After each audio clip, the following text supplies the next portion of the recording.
Lucas Carter had lived on his peaceful 2-acre property for years, enjoying the quiet countryside and the freedom that came with owning his own land. It was his sanctuary, a place he had fought hard to keep after his parents passed away. That peace was shattered on a crisp Tuesday morning. The sun was just beginning to rise, casting golden light over the fields, when two men appeared at his front gate. They wore black tactical vests with bold white letters spelling out HOA across their chests. Their uniforms were crisp, their mirrored sunglasses reflecting the morning sun. The taller one, bald and broad-shouldered, rapped his knuckles against the metal gate, making it rattle. His smirk sent a wave of unease through Lucas. "Sir, this property is in violation of HOA standards," the man declared. Lucas frowned. "I don't live in an HOA." The man's smirk widened, his voice dripping with condescension. "You do now?" Something was wrong. Lucas had done his research. There was no HOA in his area, but these men acted like they owned the place. His gut told him this was more than just a misunderstanding. And what happened next?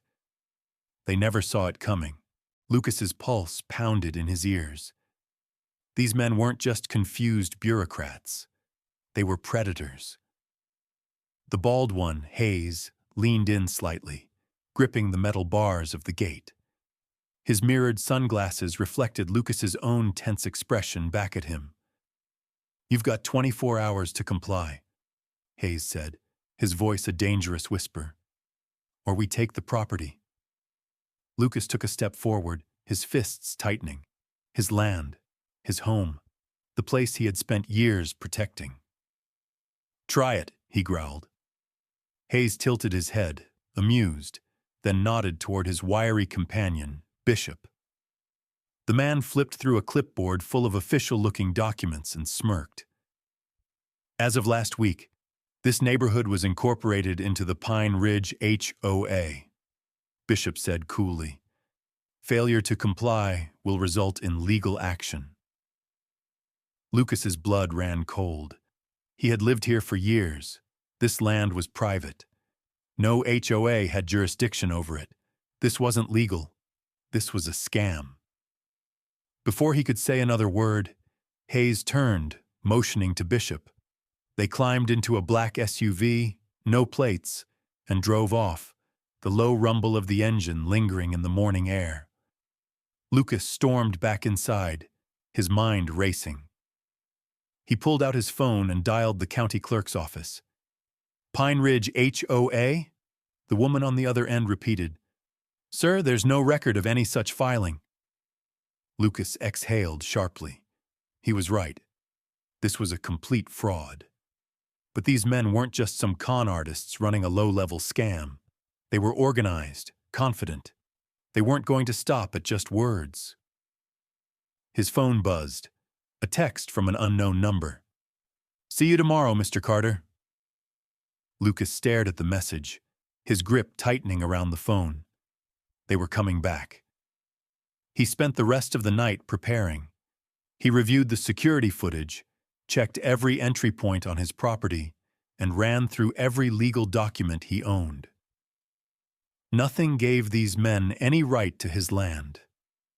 By 4 a.m., he was pacing his living room like a caged animal. They were pushing him, testing his reaction, waiting for him to break. But they had no idea who they were dealing with. At dawn, the low growl of heavy machinery shattered the morning silence. Lucas shot upright, heart hammering. He sprinted outside. And there they were, a bulldozer tearing into the edge of his driveway, construction workers in high-visibility vests, marking up his property with spray paint, and Hayes, standing off to the side, arms crossed, a smug smirk on his face. "You refuse to comply," Hayes called over the roar of the engine. "We're exercising our right to seize property under HOA bylaws." Lucas's fists clenched. "I'm not in an HOA." Hayes chuckled, pulling out another legal-looking document. Not according to this. Lucas ripped the paper in half and let the pieces scatter in the wind. You just committed a felony, Hayes sneered. I could take you in for that. Lucas took a deep breath, his vision narrowing. These men were escalating. Fast. And if they wanted a fight, they were about to get one. Lucas stood his ground, his heartbeat a steady drum in his chest. Hayes and Bishop had pushed too far. The bulldozer kept chewing through his driveway, and the workers, whether they were in on the scam or just hired muscle, kept moving, oblivious to the storm about to break. Hayes took a slow step forward, his smirk unwavering. By tomorrow, you won't have anything left, he taunted. Lucas didn't blink. Instead, he smiled, a slow, knowing smile that made something flicker in Hayes's expression. They thought they had the upper hand. They were dead wrong. Lucas took a step back and pulled out his phone. How's your aim these days? He asked, voice calm, a brief pause, then a chuckle. Better than ever, Jake replied. Lucas didn't need to say anything else. Jake knew. That night, Lucas didn't sleep. He went over his security feeds, double-checked his property lines, and reviewed trespassing and self-defense laws. He didn't need to guess what was coming next. He knew these types. They didn't take no for an answer. They would push until someone pushed back. And that was exactly what Lucas was about to do. The next morning, the black SUV rolled up his driveway again, kicking up gravel as it came to a stop. But this time, Hayes and Bishop weren't alone. 4 more men climbed out, built like bouncers, dressed more like enforcers than construction workers. Hayes swaggered toward the house like he owned it. Lucas stood on his porch, arms crossed, expression unreadable. You're making a mistake, Hayes called out. Lucas only smiled. Not me. Him. Hayes barely had time to process the words before a small, glowing red dot appeared on his forehead. He froze.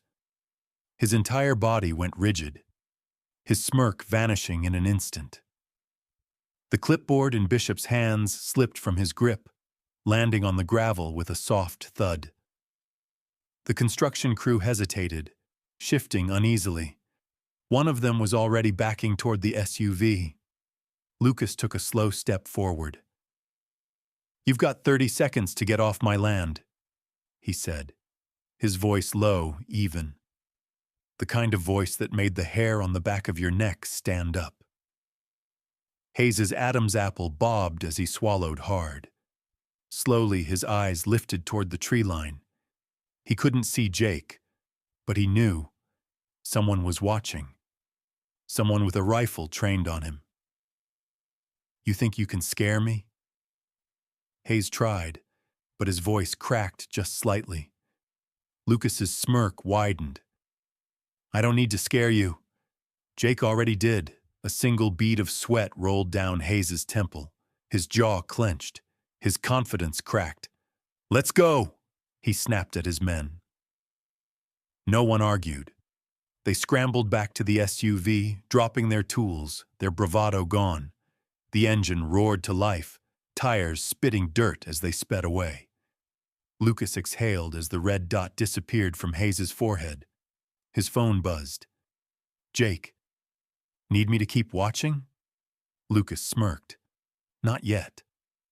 But he knew this wasn't over. Guys like Hayes didn't just slink away in defeat. And when he came back, Lucas would be waiting. Lucas stood on his porch, watching the dust settle as Hayes's SUV disappeared down the road. His fists unclenched slowly, but the fire inside him was still burning. This wasn't over, not by a long shot. Guys like Hayes didn't take losses well. They didn't just walk away. They regrouped, they plotted, and they came back worse. Lucas had just declared war. His phone buzzed again. Jake. They're gonna come back, you know. Lucas smirked. I'm counting on it. He wasn't going to wait for them to make the next move. He had something they didn't. The element of surprise. The paper trail Lucas spent the next few hours digging. He pulled every county record, searched every legal document, and scanned through every property dispute in the area. If these guys had tried this scam before, there'd be a trail. And then, he found it. Pine Ridge HOA. It had never been officially registered anywhere. No tax records, no legal filings. Just a name that had popped up in multiple counties over the last year. Always tied to property seizures, fraudulent fines, and homeowners suddenly losing their land. Every case had one thing in common: Hayes and Bishop. These two weren't just running a scam. They were professionals, but that also meant they had a pattern, and Lucas could use that against them. His next call was to the sheriff's department. "Sheriff Duncan," the voice on the other end answered. "Sheriff, this is Lucas Carter," he said, keeping his voice steady. "I need to report an incident: impersonation, trespassing, destruction of property, and attempted fraud." There was a pause. Then Duncan exhaled sharply. "Let me guess. Pine Ridge HOA?" Lucas sat up straighter. "Yeah. Why?" More papers shuffled on the other end of the line. "You're not the first person to call about them." Lucas's grip on the phone tightened. "How many?" "At least half a dozen complaints," Duncan admitted. "But until now, we couldn't pin them. They never stayed in one place long enough. Always moving, always changing names." Lucas nodded to himself. "Well, Sheriff, I've got security footage, fake documents, and about 4 construction workers who'll probably spill the second you put the pressure on them." Duncan let out a low chuckle. "That'll do it. How fast can you move on this?" "I'll have a warrant by the end of the day," Duncan said. Lucas smiled. "Good." But even as he hung up the phone, he knew one thing for sure. Hayes wasn't the type to go down without a fight.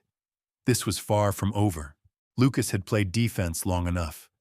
Now it was time to go on the offensive. Sheriff Duncan had the warrant in motion, but Lucas knew that legal action alone wouldn't stop someone like Hayes. He needed to send a message, one that would make sure neither Hayes nor anyone like him would ever try this scam again. That night, he made a call. "Jake, I need you to keep watching." Jake didn't ask questions. He never did. "You expecting company?" Lucas smirked. "Not for long." The setup. Lucas spent the next few hours making his property a fortress. Security cameras, recalibrated and repositioned. Floodlights, checked. Motion sensors, armed. But the real prize? The hunting rifle on his workbench? He wasn't planning to use it. Not yet. But he wanted Hayes to know he wasn't an easy target. Then he waited. The return, just after midnight. Lucas heard it, tires crunching on gravel. He moved silently to his front window, peering out through the darkness. A black SUV, rolling slowly up his driveway, headlights off. They were back. Lucas's phone buzzed. "Jake. 2 men, maybe 3. One staying by the car. They're testing you." Lucas smirked. "Let's show them how that ends." He flipped the floodlights on. The entire yard lit up like a stadium, blinding the intruders. Hayes and Bishop froze near the gate, caught like deer in headlights. Then, from somewhere in the darkness, a laser dot appeared. Right on Hayes's chest. Bishop swore under his breath, his clipboard dropping to the ground. Lucas stepped onto his porch, rifle in hand, though he didn't aim it. He didn't have to. "You boys lost?" he called, his voice calm, almost amused. Hayes's face twisted in frustration. "You don't know who you're messing with, Carter." Lucas chuckled. "Neither do you." A second red dot appeared, this time on Bishop. That's when they broke. Bishop bolted for the SUV. Hayes hesitated for half a second before realizing he had no choice. They scrambled back into the vehicle, the engine roaring to life as they tore out of the driveway. Lucas stood there, watching, heart steady. His phone buzzed again. Jake. They're gone. Lucas exhaled, a slow smirk playing on his lips. For now. But the next time he saw them, they'd be in handcuffs. Because tomorrow morning, the sheriff was coming. The next morning, Lucas was up before sunrise. He sat on his porch, sipping coffee, watching the horizon. The air was thick with tension, but this time, it wasn't his. It was Hayes's turn to be afraid. At exactly 8 a.m., 2 black and white sheriff's cruisers rolled up his driveway. 4 deputies stepped out, moving with the calm confidence of men who knew they were about to ruin someone's day. Lucas greeted them with a nod. "Morning, Sheriff." Duncan adjusted his belt. "You got that footage ready?" Lucas handed over a flash drive. "Everything you need. Their faces, the fake paperwork, even the bulldozer they used to tear up my driveway." Duncan let out a low whistle. "Hell, Carter, this is an open and shut case." Lucas smirked. "Thought you might say that." The sheriff turned to his deputies. "All right, boys, let's go pay these HOA crooks a visit." The arrest.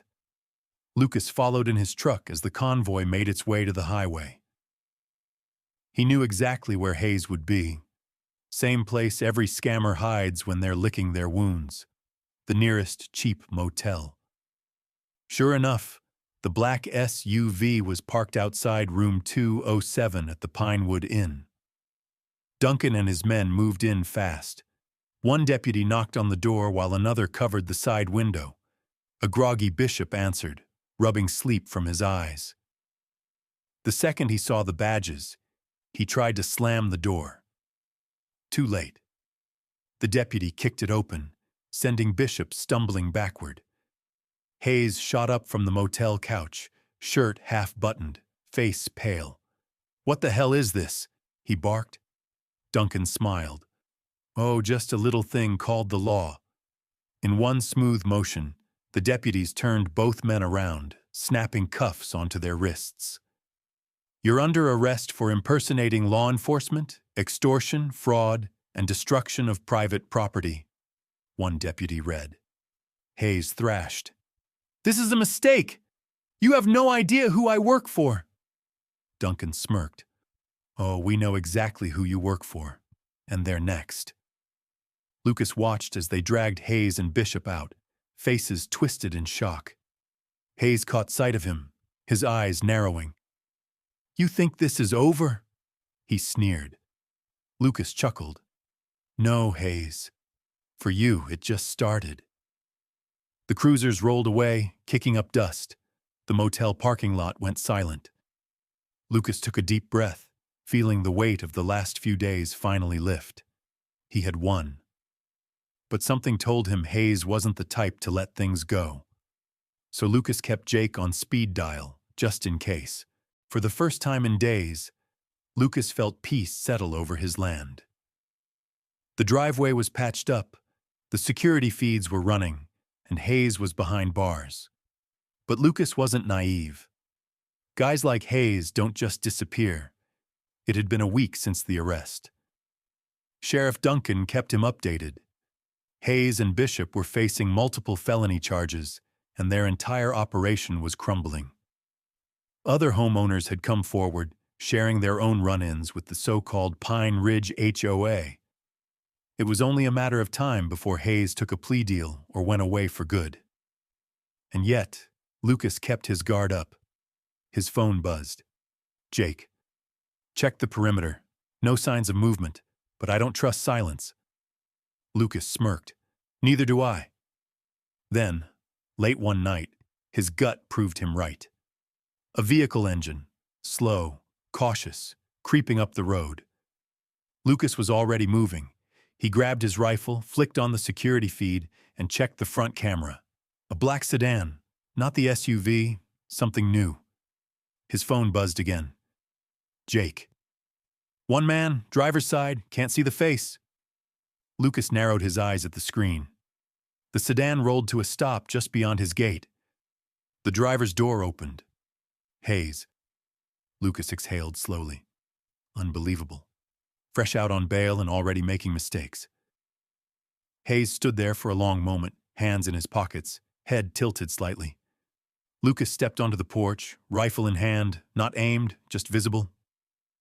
You lost? Lucas called. Hayes chuckled. Just visiting. Lucas didn't smile. That's trespassing. Hayes exhaled through his nose. You're lucky, Carter. Lucas raised a brow. Oh? How's that? Hayes' smirk twitched. I could have taken this land. Could have had you out in a week if things went different. Lucas laughed. You mean if you didn't get caught? Hayes' jaw tightened. Silence. Then he took a step back, holding his hands up in mock surrender. Enjoy your victory, but be careful, Carter. People like me, we always land on our feet. Lucas's grip on the rifle didn't change. Funny thing about that, Hayes. He took one step forward, letting the porch light cast a shadow over his face. People like me make sure you don't. Hayes held his stare for another few seconds, then turned and climbed back into his car. The sedan's engine rumbled. Then he was gone. Lucas didn't move for a long time. He waited until the sound of the car disappeared into the night. Then, finally, he exhaled. His phone buzzed again. Jake. Want me to follow him? Lucas smirked, turning back toward his house. Nah, let him run. Guys like Hayes always landed on their feet. But this time, Lucas was ready to knock him back down. Lucas Carter's battle with Hayes wasn't just about land. It was about power. Hayes and his crew operated on fear and deception. They counted on people not knowing their rights, on homeowners being too afraid or too confused to fight back. But Lucas knew better. He didn't just react. He prepared. He gathered evidence, understood the law, and took control of the situation. Instead of letting fear dictate his actions, he flipped the script, forcing Hayes onto the defensive. This wasn't just a story about standing your ground. It was a lesson in vigilance. Because in the real world, threats don't always come with a mask and a gun. Sometimes they wear a suit and tie. Sometimes they carry fake documents and legal jargon. And the only way to win is to know your rights and refuse to be intimidated. Know your property rights. Check local laws and HOAs before buying land. Scammers prey on confusion. Verify everything. Never trust a legal document at face value. Contact county offices to confirm legitimacy. Security is key. Cameras, records, and witnesses make all the difference in proving your case. Stay calm, stay smart. Scammers want you to panic. The more collected you are, the harder you are to manipulate. Call law enforcement. If something feels off, report it. Scammers hate police attention. At the end of the day, knowledge is your best weapon. Lucas Carter won because he refused to be a victim. And so can you.